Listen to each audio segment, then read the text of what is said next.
Il y a un gouverneur qui a eu à arranger Lubumbashi. Lubumbashi était devenue la plus belle ville. Hein?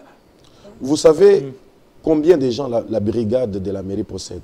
210 agents. Et la mairie de Lubumbashi se trouve dans la commune de Lubumbashi. La commune a aussi des agents d'assainissement. Le gouvernorat des provinces a, sauf erreur de ma part, plus de 700 agents d'assainissement. On ne sait pas là où ils travaillent.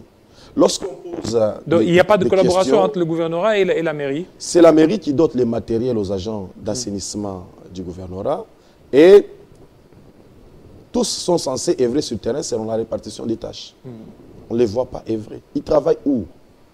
Ces 700 personnes d'assainissement engagées. Qu'est-ce que lui a fait en tant que maire de la ville de Lubumbashi? Voilà. En tant que maire de la ville de Lubumbashi, Martin Kazembe a fait plusieurs choses.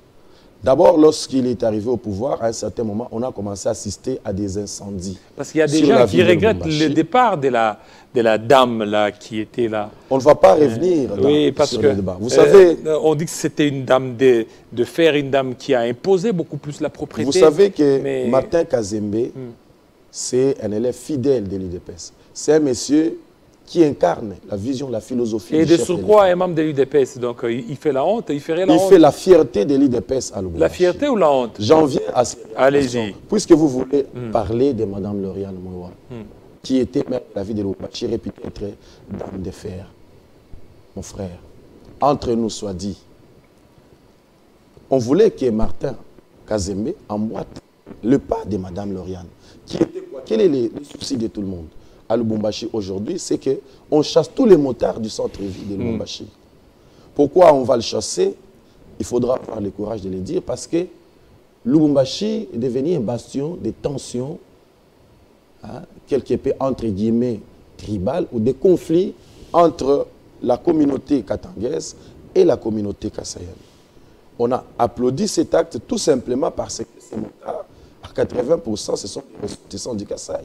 Quand Martin Kazembe est venu, dans un contexte purement électoral, lui a dit que ces motards-là, c'était des citoyens, des chômeurs congolais qui étaient en train de se débrouiller au centre-ville de Lubumbashi. Et à partir du moment où ils pouvaient payer la taxe sur le stationnement, alors il n'y avait pas de problème de s'évacuer. Et donc vous comprenez que le contexte était purement politique.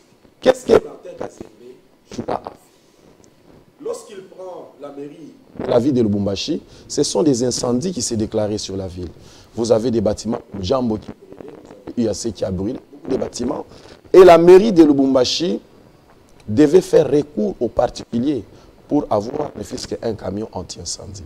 Alors Martin Kazembe a formé pour la toute première fois, dès l'histoire de la mairie de Lubumbashi, une brigade anti-incendie, police anti-incendie spécialisée. Qui sont même payés. Ils ne sont pas impayés.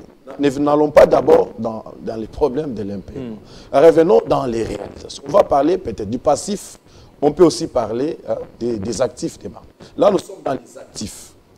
Il a formé la toute première brigade anti-incendie de l'histoire de la mairie de Lubumbashi. Je vous informe, et j'ai mis quiconque au défi, Martin Kazembe Choula est le premier maire de Lubumbashi qui a doté la mairie d'un camion anti-incendie, pas neuf, dans les annales de la mairie de Lubumbashi. Le tout premier camion anti-incendie était un don de la fondation Rachel Forest. Le deuxième camion que la mairie a acquis, c'était une dotation de l'ex-gouverneur du Katanga, Moïse Katumbi. Et le troisième camion, dès l'histoire de la mairie de Lubumbashi, c'est une émanation de la coopération entre le Japon et la mairie de Lubumbashi. La mairie n'a jamais acheté sur fonds propres un camion anti-incendie. C'est vrai, il y avait parmi les maires célèbres, pas Mme Lauriane que vous venez de citer, il y avait le légendaire Kaseba Makonko. Kaseba Makonko. Effectivement. C'est lui-là qui a redoré l'image. A redoré l'image, mais il n'a pas géré dans le même contexte. Aujourd'hui, Lubumbashi connaît un accroissement démographique sans pareil. À l'époque de Kaseba Makonko, vous pouviez vous tenir sur le Mumba, au niveau de Chalina, vous regardez, vous voyez le marché Mzé. Aujourd'hui, c'est pratiquement impossible. Et donc, il y a un accroissement démographique à ces jours. Que vous n'arrivez pas à maîtriser. Le maire légendaire Kaseba Makonko a laissé à la mairie de Lubumbashi une clôture de ferron. À l'époque, c'était peut-être une bonne chose. Martin Kazembe, pour la première fois de l'histoire de la mairie de Lubumbashi, a construit une clôture moderne de plus de 350 mètres et qui est en phase de finition. Une clôture digne. Martin Kazembe, c'est le premier maire de l'histoire de la ville de Lubumbashi à construire des écoles dans les actifs de l'État pour soutenir les chefs de l'État, n'est-ce pas, dans la gratuité de l'enseignement, dans une zone éducationnelle où il n'y avait aucune école de l'État. C'est lui ou c'est le gouverneur? C'est la mairie de Lubumbashi. Je parlais de la mairie de Lubumbashi. La mairie de Lubumbashi, pour la toute première fois, a construit dans la zone éducationnelle de Lubumbashi 5, à Kilimasimba, où il n'y avait aucune école de l'État, 2 écoles. Une école primaire et une école secondaire qu'on va remettre à l'État congolais pour soutenir la gratuité de l'enseignement. On dit que Martin Kazembe n'a rien fait. Même sur le plan politique, Martin Kazembe a fait beaucoup de choses. Lorsqu'il a pris le pouvoir, comme c'était dans un contexte électoral, il y avait un sérieux conflit entre la jeunesse de l'UDPS et la jeunesse de l'INAFEC. Et c'est un conflit qui s'est déroulé autour du partage des parkings à Lubumbashi.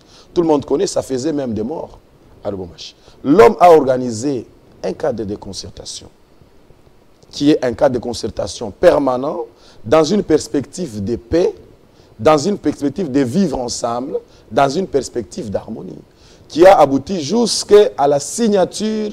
Pour la toute première fois, on a signé un protocole d'accord, le code des bonnes conduites, qui doit maintenant gérer la conduite, n'est-ce pas, de ceux qui travaillent, notamment dans les associations des transporteurs, comme MIG, comme ASECO. Qu'est-ce qui s'est passé?